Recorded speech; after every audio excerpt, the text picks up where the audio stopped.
7 morts, des blessés, des interdictions de manifester et une presse bousculée. Que s'est-il passé au Togo fin juin? Le ministre des Droits de l'Homme, Pacome Adjorovi, est avec nous pour apporter ses explications sur les enquêtes en cours, les accusations de répression et les garanties des droits fondamentaux. Bonsoir, monsieur le ministre. Bonsoir, madame.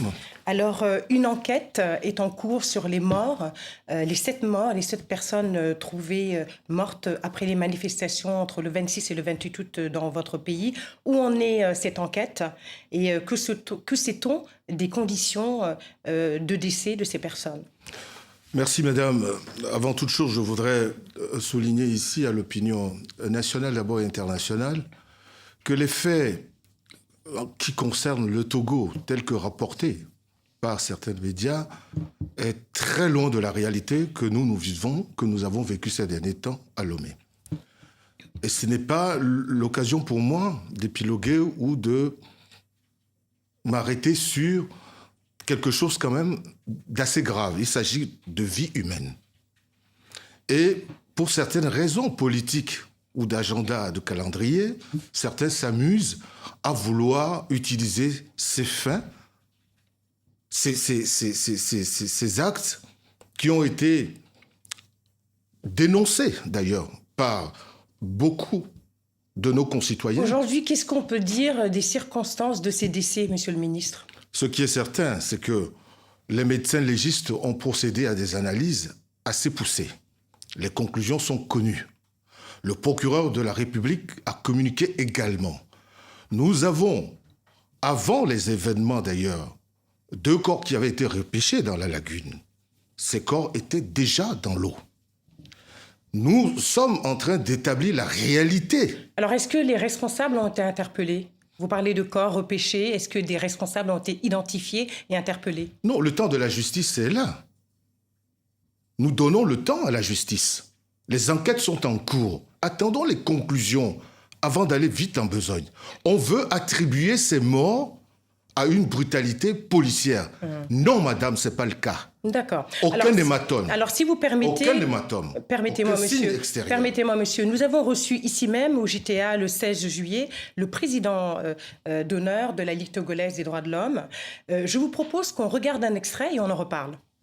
Cette répression a eu lieu non seulement par les militaires, mais ce qui est encore plus dérangeant et ce qui est très inquiétant, c'est que, aux côtés des forces de l'ordre et de sécurité, Faure Gnassingbé et son gouvernement ont fait déployer sur le terrain des miliciens qui sont armés de cordelettes, de gourdins, même de fusils, qui donc opèrent à visage découvert. Nous demandons l'intervention, une enquête internationale indépendante, parce que face au silence de la CEDEAO de l'Union africaine, on ne peut pas accepter que, alors que le maintien d'ordre relève du pouvoir régalien des forces de l'ordre de sécurité, que ces forces de l'ordre de sécurité existent et qu'à leur côté, que le régime entretienne, véhicule, soutienne et alimente un réseau de miliciens. Votre réaction, monsieur le ministre? Je suis très surpris par de telles déclarations. Mon ministère n'a jamais été saisi par des associations. Il y a d'autres associations de défense des droits de l'homme qui sont des associations indépendantes, comme la Commission nationale des droits de l'homme. D'accord, mais qu'en est-il de ces milices qui sont cagoulés, qui sont rentrés chez des personnes, qu'on a filmées frappant des manifestants? Qu'en est-il et ils agissent sous quel ordre?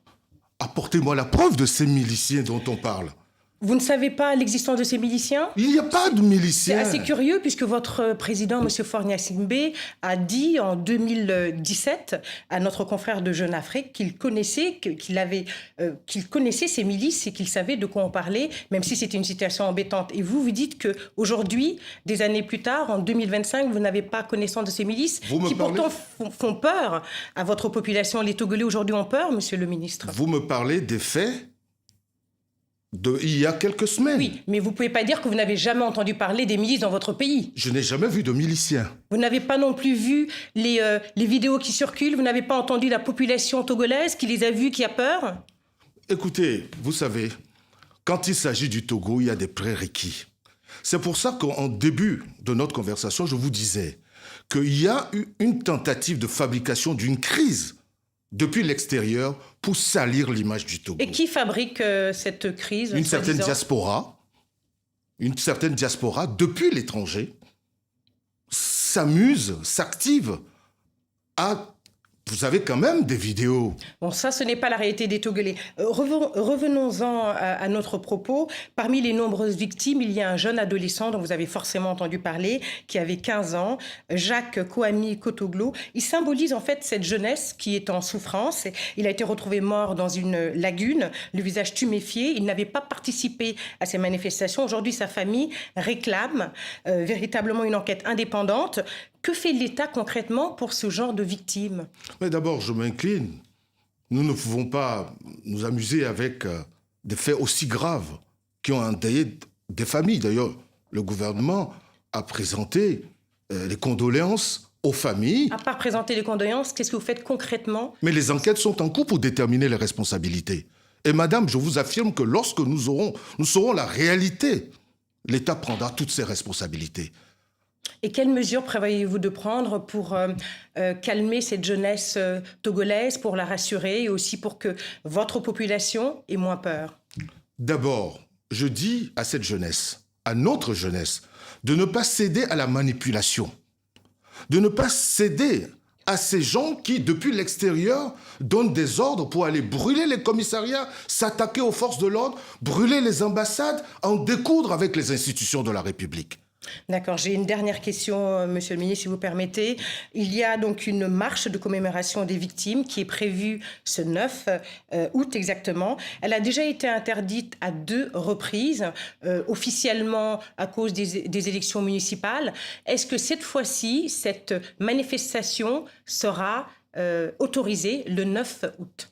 Il n'y a jamais eu d'interdiction de manifestation qui est respectée. La société civile dit que 2 fois, elle a essayé de manifester et c'était justement pour commémorer ces victimes et que ça a été refusé. Donc, ma question est claire. Nous sommes le 2 août. Est-ce que le 9 août, cette manifestation sera autorisée? Si les organisateurs de cette marche ont fait ce qu'il faut en respectant les lois, nos lois, c'est-à-dire déclarer 5 jours ouvrables avant et qu'on connaisse les organisateurs, et qu'en concert avec le ministère de tutelle, pris ensemble des précautions.